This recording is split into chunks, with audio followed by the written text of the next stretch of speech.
Glad you're staying with us right here on The Exchange, where your business is our business. I'm Rico Hizon. Many U.S. businessmen have taken advantage of strong Manila-Washington ties through the years by setting up shop here in the country. How do these business owners regard President Marcos's latest U.S. visit? Let's now have an exchange with the president of the American Chamber of Commerce of the Philippines, Frank Keel. Frank, great to have you with us on the program. How significant is the Philippines as a business destination for American enterprises? Oh, very, very significant. I mean, we're quite bullish about the last visit of President Ferdinand Marcos to the United States. We are expecting in March of 2024 a very large trade mission that will bring a number of American companies that are looking to set up shop in the Philippines. And this trade mission will be comprised of CEOs, chairmen, C-suiters? It will be high-level executives, different industries will be looking to try and see if they can invest in the Philippines. They were looking for opportunities.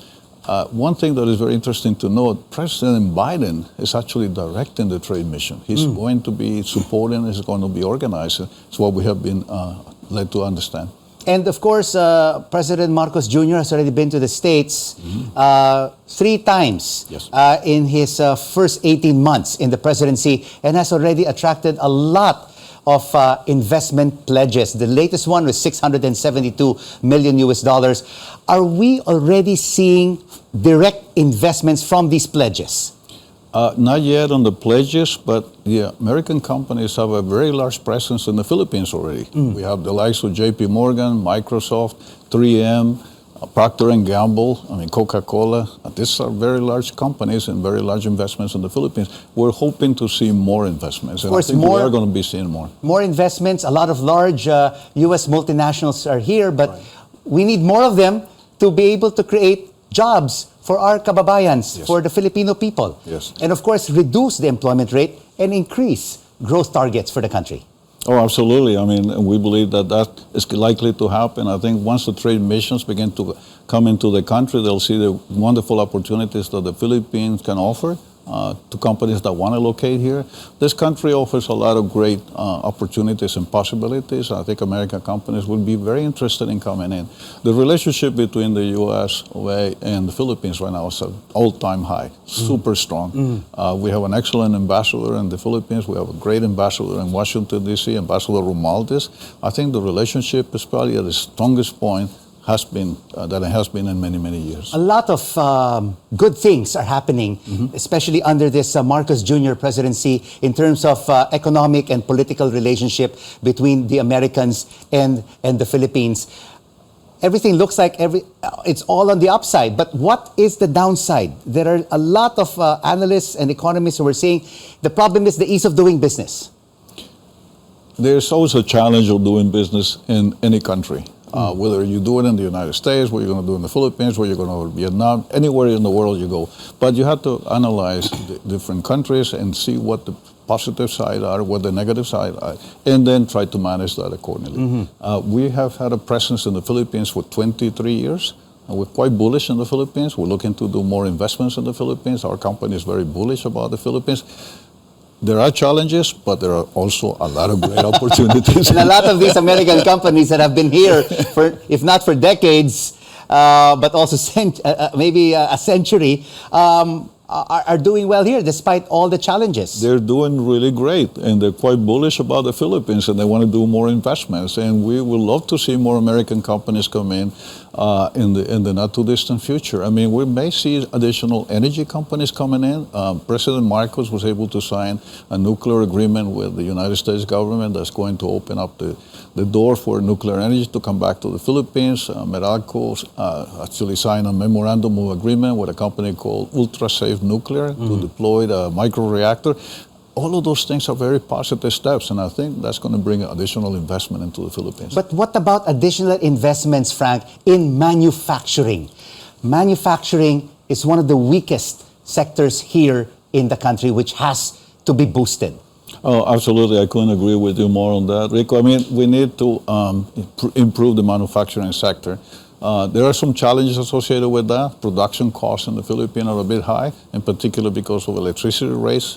Which the DTI Undersecretary has mentioned. I heard that already in the previous interview. So I think to the extent that we can bring down, for instance, power rates, and I think the Department of Energy is going in the right direction by bringing in additional renewable energy sources into the country. They're talking a lot about offshore wind, onshore wind, solar panels. All of that is going to help us reduce the production costs. And I think that should give us a boost on the manufacturing Well, side. it looks like that is the industry right now, renewable energy. But the big question is, we may have the capacity, but do we have the grids that will be able to accommodate all of these megawatts? It's certainly going to require a lot of effort, and it's not going to be, industry alone is not going to be able to solve that issue. We are going to have government support to make that happen.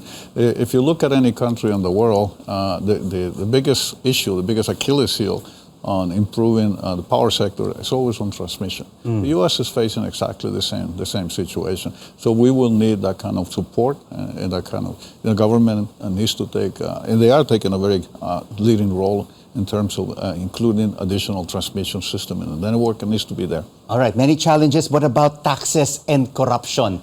Is this also hindering some American companies from going all out in making investments here in the Philippines? I don't think so. Here's the thing. Taxes, we got to pay taxes anywhere in the world. Whether you're going to be located... Well, you're paying a national tax, but what about the other taxes in the municipal level, in the LGU level? Not unusual in other jurisdictions, and I have worked in other countries around the world. I worked in Mexico, I worked in Latin America. All those taxes are there because we are supposed to help the local communities. So what does the president still have to tweak? Because he has the political will to make these changes to attract more foreign investors into the country. President Marcos selected a really smart group of secretaries. They're working very hard to try and bring additional investment into the country. I think he needs to continue to do that. I think he needs to continue the dialogue with the U.S., and he needs to bring, that's going to help us bring additional companies into the country. Thank you so much for your insights, and thank you so much for this U.S. Business Sentiment Exchange. American Chamber of Commerce of the Philippines President Frank Thiel. And before we go, here are words from U.S. Vice President Kamala Harris on U.S.-Philippine relations. The United States stands with the Philippines in support of international rules and norms, and we are committed to strengthening our economic ties. And this is the exchange. We make sense of the facts and the figures and the ups and downs of the business cycle, because your business is our business. I'm Rico Hizon. Thanks for watching CNN Philippines. Music and news. News you can trust.